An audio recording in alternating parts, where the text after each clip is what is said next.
আসসালামু আলাইকুম রহমতুল্লাহ। আচ্ছা, আপনি কি কখনো কোনো পরীক্ষার সম্মুখীন হয়েছেন? অবশ্যই হয়েছেন। কারণ আমরা প্রত্যেকেই জীবনে কখনো না কখনো, কোনো না কোনো সময় পরীক্ষার সম্মুখীন তো হয়েই থাকি। জীবনে কখনো কখনো আপনার এমন অনুভূতি হতে পারে যে সম্পূর্ণ জীবনটাই একটা পরীক্ষা। আর যদি এই ধারণা আপনার মধ্যে আসে, তাহলে এটা কোনো ভুল ধারণা নয়। আমাদের মধ্যে কিছু ভুল ধারণাও আছে। আমরা যখন কোনো বিপদের মধ্য দিয়ে জীবন কাটাই, আমরা যখন কোনো খারাপ সময়, কোনো খারাপ পরিস্থিতির মধ্য দিয়ে জীবন কাটাই, আমরা মনে করি যে আমাদের জীবনে আর কখনোই ভালো সময় আসবে না। আমরা মনে করি এই খারাপ সময়টা কখনোই আর কাটিয়ে উঠতে পারবো না। জীবনের কিছু পরিস্থিতিতে আমরা অনেক ভয় পেয়ে যাই। আমরা অনেক বেশি হতাশাগ্রস্ত হয়ে পড়ি। নিজের উপর থেকে বিশ্বাস হারিয়ে ফেলি। কিন্তু আমরা একটু ভুলে যাই যে রাতের সবথেকে অন্ধকার অংশ হচ্ছে ভোর হওয়ার আগের মুহূর্ত। আমরা ভুলে যাই যে মহান রব্বুল আলামিন পবিত্র কোরআনে উল্লেখ করেছেন যে নিশ্চয়ই কষ্টের সাথে আছে স্বস্তি। আর যেখানে আমাদের সৃষ্টিকর্তা, আমাদের রব এমনটা বলে, সেখানে আমাদের অতিরিক্ত টেনশন, অতিরিক্ত মন খারাপ, অতিরিক্ত দুশ্চিন্তা বৃথা ছাড়া আর কিছুই নয়। আজ আপনাকে এমন ৩টি লক্ষণের কথা বলবো, যেগুলো ইঙ্গিত দেয় যে কষ্টের দিন খুব দ্রুত শেষ হতে চলেছে।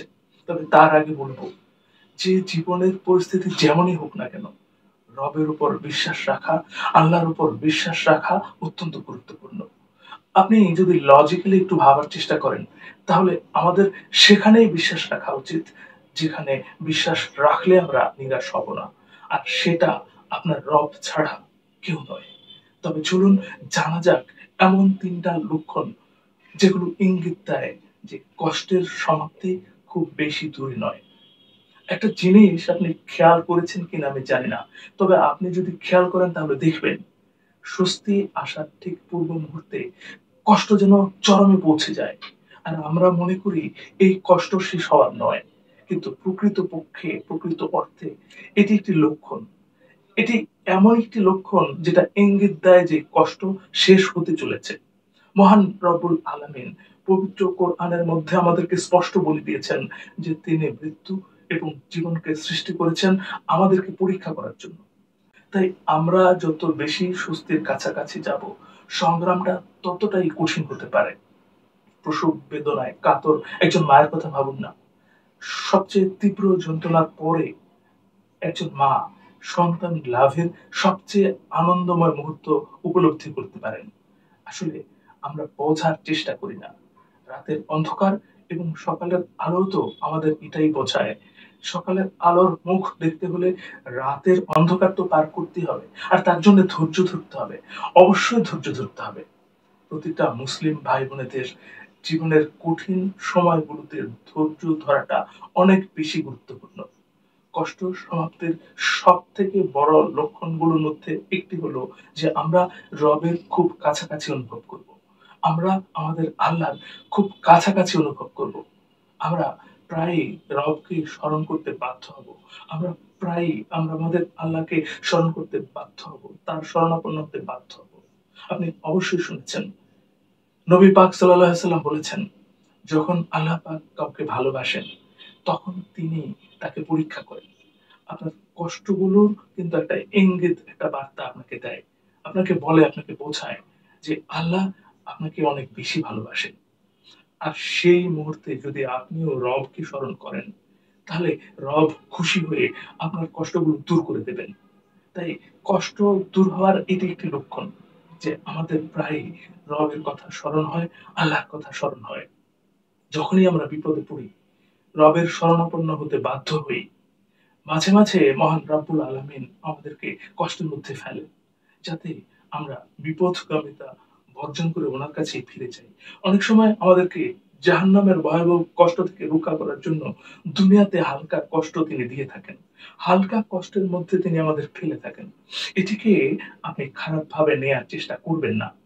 অনেক সময় অনেক খারাপ জিনিসের মধ্যে ভালো কিছু লুকিয়ে থাকে। আপনি আপনার জীবনে কখনো না কখনো এটা তো খেয়াল করেছেন। এটা আপনি কেন ভুলে যাবেন?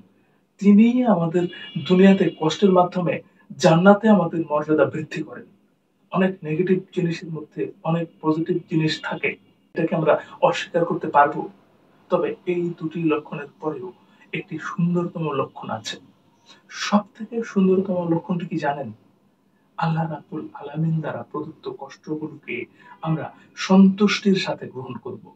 আমরা আমাদের রবকে অত বেশি প্রশ্ন করব না। প্রশ্ন করব না যে কেন আমার জীবনে এত কষ্ট তিনি দিয়েছেন? কেন আমার জীবনে এত বিপদ তিনি দিয়েছেন? কেন আমার জীবনে এত পরীক্ষা তিনি দিলেন? এই সকল প্রশ্নগুলো আমরা আমাদের রবকে, আমাদের আল্লাহকে করব না। বরং জীবনের প্রতিটা ক্ষেত্রে রবের শুকরিয়া আদায় করব। জীবনের প্রতিটা মুহূর্তে রবের শুকরিয়া আদায় করব।